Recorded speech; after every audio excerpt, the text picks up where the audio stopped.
G'day there guys, it's your not English man Markee, and welcome back to another episode of r/relationship advice. Now if you guys love today's content, I want you to sit back, relax, and enjoy the stories. Posted by user STERILE, titled, My 26 male, girlfriend, 24 female, told me she is pregnant, but I'm sterile. I'm from a Southeast Asian country, and my first language is not English. Backstory. I got into an accident after my college and will never be able to have kids. None of my family members know of this. They know about the accident, but not about this. I've always wanted to be child-free, so it did not affect me much mentally. I have finished my master's degree last year and never dated before. I got a very high-paying job directly through campus placements.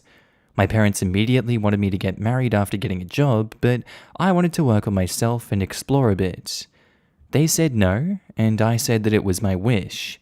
All my life I did what they wanted, and for the first time when I talked against them, they were not happy. This was last year, and they gave up after the pandemic started. So I picked up some dating apps and went through them, but no luck.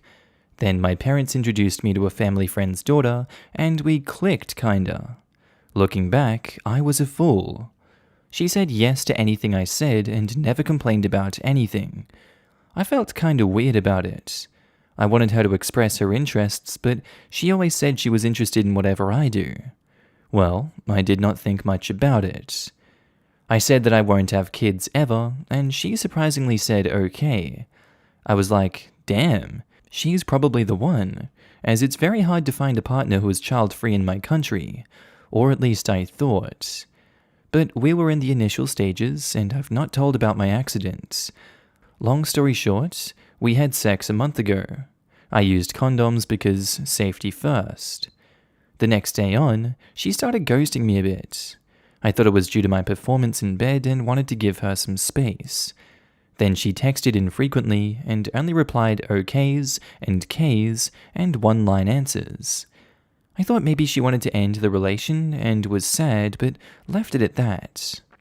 Yesterday, all of her family came to my house, and she claims that she's pregnant and the father is me. Needless to say, I freaked the F out and wanted to collapse on the ground. I did not say anything, while they were talking about marriage and stuff that needs to happen because I got her pregnant. Please advise me on what steps to take now, Reddit. BizQuick Ninja says, 1. Get tested to see if you are sterile. 2. If she is pregnant, get the baby tested. 3. Make plans accordingly if you are the father or not. And 4. On a final note, you may need to step away from your family for your own health. Exactly this list. Delay any wedding until your sterility is proven or the paternity is proven. I'd prove paternity before sterility. If I remember correctly, a lot of times sterile just means that you're under a certain threshold. Yup, I would only assume I am 100% sterile if I no longer have testicles. Beyond that, most sterility is a classification because of probabilities, but it only takes one lucky swimmer to make it through. That said, being told OP is sterile and using a condom, the odds are so astronomical that if paternity does prove this is OP's child, then the universe has decided OP's decision to be child-free was wrong with a big giant no sign to the face. I'm a 29-year-old male and was told 10 years ago that I am sterile, and my husband had a very low chance of having children. We now have a 5-month-old son, so it is possible. Yep, my neighbor was told at 37 she didn't have to worry about having kids anymore. She's 41, and I'm babysitting their 16-month-old right now. You do not have to marry this person. You do not have to keep your parents happy. They sound super selfish and manipulative. You do not have to do anything you don't want to. Get tested and confirm that you, in fact, can't have kids. Do not sign the birth certificate. Get advice from an attorney as soon as you can, and stay safe. Go to a doctor, get tested for sterility, and give the results to her and your family. If he's not sterile, he still needs a paternity test. Hell, even if he is sterile, he still needs one. Just because someone sees medical evidence that proves you're not capable of fathering children won't stop people from saying that you are the daddy in some cases. He should be ready to prove that not only do his boys sink instead of swim, but that it's someone else's swimmers. It is possible that even with very low sperm count that nature found a way, but it's unlikely. It's not to say it doesn't happen ever, but it's rare and it's likely not OP's kid if he's still sterile. But a significantly low sperm count in a condom, that seems as close to impossible as it gets. Update. Let me start off by saying I'm very, very grateful for all the Redditors who took their time to read and give me advice. I was overwhelmed by the amount of comments and how many of you said it might not even be my kid. Looking at it from a different perspective gave me much more insight on the whole situation. I called my boss and took today off. I called up some clinics to get tested and was given a slot on Friday afternoon. Then I went to the store and bought some pregnancy tests and asked only her to come to my place tomorrow, i.e. today morning. I also called my parents, and before I said anything, my mum asked me if I had any good news. I was shocked by what she said and asked me exactly what she was talking about. She then played dumb and I knew that the situation was more screwed than I thought. I cut the call and cried all night to 3 a.m., grown-ass man crying for the first time since 8th class. She came today morning with her parents even after I told her to come alone. They were under the impression that I was going to discuss engagement plans with them. I told them to wait outside and called her in, and they threw a fit. I told them they all can go back or let her alone come in, and they said okay. I took out the pregnancy tests and gave it to her and told her to prove that she was actually pregnant and told her where the bathroom was. She started screaming at me. Never done that before. I was shocked at this. And then she went out the door and called her parents in. Now everyone is screaming at me in my own home because I asked her to prove the pregnancy, not even a DNA test. I told them all to F off, and 1 hour later, my parents and them all came to my home and they spilled the beans. She was never actually pregnant, as many Redditors said.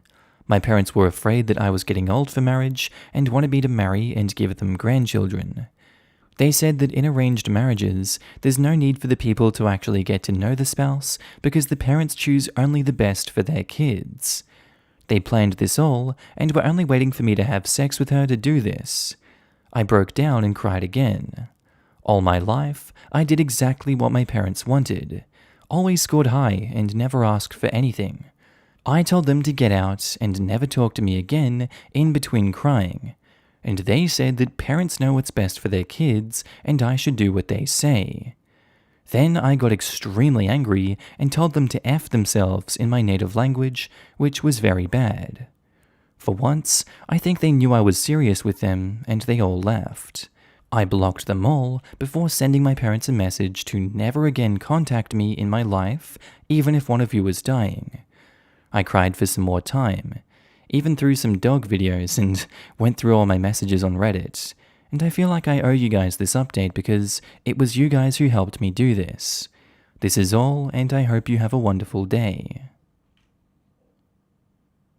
Posted by user ThrowRAXTires, titled, My 40 male ex-wife, 40 female, wants me to be with her in her last days.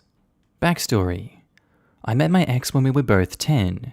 She was and is my twin sister's best friend, so we've always been a kind of a trio growing up. We started dating at 14 and got married at 23. Things got ugly though, cause 5 years after getting married, she told me she had a month-long affair with her coworker. Apparently the guilt was too much for her, so she confessed. We tried to work through it, but after a few months of trying, I knew that despite the fact that I loved her, I couldn't trust her anymore. She told me she still loved me and that she'd wait for me and prove that I was the only one. I wanted to believe her, but, some things just can't be fixed. We never had kids. 3 years after the divorce, I met my now wife, 38 female, and we got married 2 years after dating. She is everything I could ever dream of in a wife and more. My ex, as my sister told me, they're still besties, never really recovered. She quit her job and is now working in a church. Throughout my relationship with my wife, she kept trying to get back together, and on the day of my wedding, she told me she still loved me and would love no one else.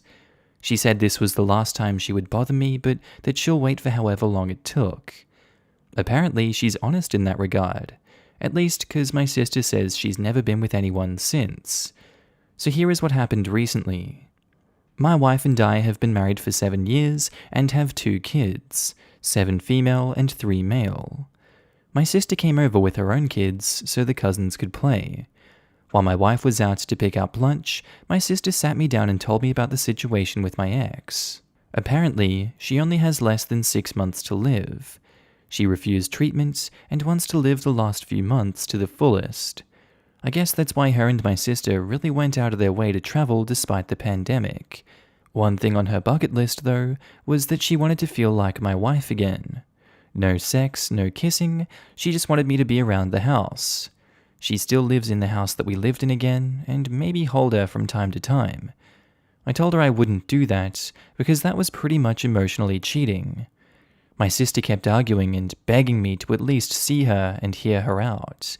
We kept arguing, no screaming, as the kids were in the next room with her older daughter, till my wife came back. My sister told her the whole story, and while she looked upset, she said she understood where my ex was coming from. When my sister left, my wife and I talked about it. My wife knows everything that happened in the past with my ex. She says while she isn't thrilled about the idea, she won't get upset if I decided to go see her on a regular basis. My wife is literally the best thing that ever happened to me, and I love her more than anyone. She makes me happier than I've ever been in my life, even in the good times with my ex. She knows I won't cheat. I also have 0 romantic feelings for my ex, so there is nothing lingering there. I don't hate her or anything, it's just that the love I had for her has long since died. After thinking about it for a while, I'm honestly 50-50 about it. I know I don't owe her anything, but I feel like I might regret not seeing her at least one more time, since the last time I saw her was on my wedding day, and that wasn't a good encounter for either of us, unless you count the times I occasionally see her in the store or something. I honestly feel like, despite what she did, she still deserves to go with some peace. On the other hand, I'm not entirely sure if this might potentially affect our marriage. My wife just says she's okay with it, and I believe her, but I just can't be sure that she'll feel the same way after it happens. I don't want anything to jeopardize what I have right now, no matter what. I'm not thrilled about going myself, to be honest.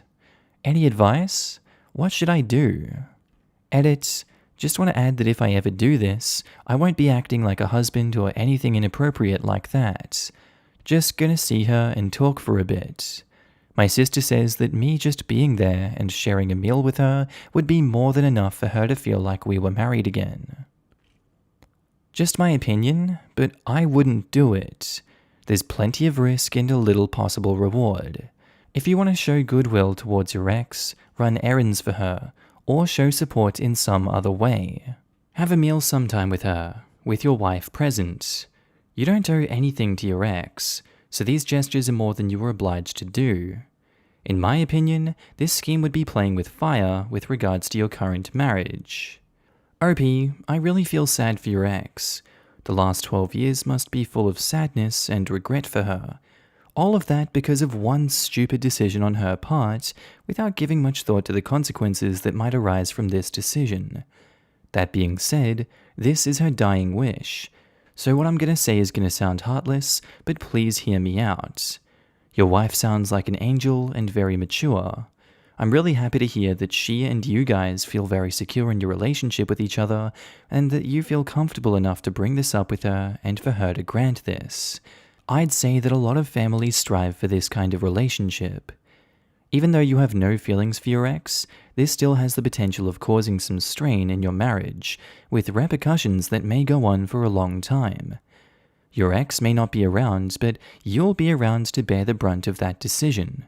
So I would strongly urge you to consider all the possibilities and potential consequences of this decision, unlike what your ex did. If you really want, you can certainly consider running errands for her and/or meeting her often in open public places like parks during the day. I find it amusing that she's the one who cheated, and you were the one to have moved out, and she's the one who ended up keeping the house that you both bought. And now she wants to play house husband and wife with you in that same house? She expects you and your wife to be okay with it. I understand that you now have no feelings towards your ex, and I'd say that you are a better person than I am for that. That's a good point. It's easy to get caught up in the "it's her dying wish" part and gloss over the fact that she was the one who had an affair and ruined everything. And now she's asking OP for something that many would see as disrespect to his new wife. Also, are we absolutely sure this is legit and not just some harebrained scheme to destroy his new marriage and get him back? What proof does OP have other than his sister's word that she's actually dying? Do not do this. This has the potential to backfire and ruin your marriage. At the bare minimum, put unneeded strain on it. I know your wife said that she will back whatever decision you choose, but trust me, this will affect her negatively. Your ex-wife will be gone, and you'll be left with this weird tension inside your marriage. Also, you have kids. How are you going to explain your absence to them? I would agree to meet up for coffee and have her get some closure about everything. Afterward, discuss with your wife if continuing to get coffee and talking with her as a friend is a comfortable boundary for you both. You can be there for your ex-wife and keep your current wife your number one priority. This is a sad situation, and I feel sorry for your ex-wife, but don't be willing to throw a wrench into your own happiness. Yeah, meet her for a coffee or have her over to your house with your wife present. They are a team, a family. He's not a prop in someone else's fantasy. Updates: my ex-wife wants me to be with her in her last days. Quick recap: my ex-wife, who I've known since I was 10, cheated on me but is now dying and wants me to be around before she dies. It's been almost 3 weeks since I've posted this, and a lot has happened since. I got some solid advice from a lot of you guys, especially some who messaged me their personal experiences. I'd like to thank you guys from the bottom of my heart. So here is what happened. As many of you guys suggested, I talked to my wife. We had a long discussion about the whole situation, and I assured her that no matter what, she is and always will be my first priority. I also assured her that while I wanted to say my goodbye, I would never act like her husband. It would be more like me seeing a childhood friend or something like that. I also told her I would never spend the night, nor would I be alone with her. She was more comfortable after our talk and was pretty okay with the idea of me seeing my ex again. As you guys guessed, she really felt like she was being forced into being okay with it when my sister asked, but this time she really was okay. So I talked to my sister, and after a long heated discussion about what my role would be in the visit, she agreed to the boundaries that my wife and I set. A week later, my sister and I came over to our old marital home. It was surreal, because while the emotions from years before came back to me, I didn't feel any sadness nor hatred or anything negative. I saw my ex, who was waiting for us in the living room, and she cried when I walked in. Most of you suggested she was faking it, but while she was still strong, you could tell almost immediately something was wrong with her. I indulged her with a hug and we talked for a few hours while my sister made lunch. I showed her pictures of my kids and told her stories about what they're like. Honestly, I didn't know how I would react after I saw her again, but it just feels like seeing an old friend you haven't seen in a long time. There was no hate or anything like that. I walked around the house and it was pretty much the way it was when I left over a decade ago. I'm not really sure how I feel about our wedding photos still framed and pictures of us still all over the house, but it wasn't really my place to say anything. The three of us had lunch and played board games all afternoon. It honestly felt like we were back to when we were kids and the three of us would hang out together. It was nice. I left at around 6. She was sad, but she understood. When I hugged her goodbye, she whispered "I love you" to me, but then said how she's happy I was able to find the happiness that she couldn't give me. That part got to me, to be honest, and I was fighting back tears. I told her I'd see her again soon, and she asked if I could bring my kids next time. I told her I would, and I left to pick up dinner for my family. I told my wife everything that happened, and she was quite happy about the outcome. I guess it helped that I brought home her favorite food, but she also agreed to let me bring the kids next time. Overall, it was a great experience seeing her again. I feel like I needed that and would have regretted not doing so. Again, I'd like to thank everyone who gave me advice. Also, please don't roast my ex too much. She made a mistake and paid the price, but it doesn't mean she's an evil person. This will be my last update. Thank you very much, Reddit. Okay, and I think that's where we're going to end today's episode, guys. As always, I do hope you enjoyed it and maybe even learned something from these stories. Just want to say a quick shout out to my Patreon subscribers and my channel members. You guys should be on the screen right now. If you do see yourself, I want you to give yourself a little pat on the back for being amazing and supporting me on this channel, this little journey we're going on the YouTubes. I really appreciate it, and you guys enabled me to do all this amazing work. So if you do see yourself, I love your face and I'm happy to see you. Also guys, if you want to pitch in your own support, you don't have to, but channel links are down in the description below to support the Patreon, the channel membership, whatever you want to do. It's kind of like tipping me if you feel like I'm doing a good job on this channel. I will be opening up avenues for content on those in the future. Just right now I'm kind of bogged down and stuck in Ireland, but you know, it is what it is. Anyway guys, with that said, I do hope you have a wonderful day today. Whatever you're up to, I'd love to know down in the comments below. I do hope you have a good day, night, sleep. Whatever you're up to today, tell me, and I'll see you in the next episode, guys. Bye.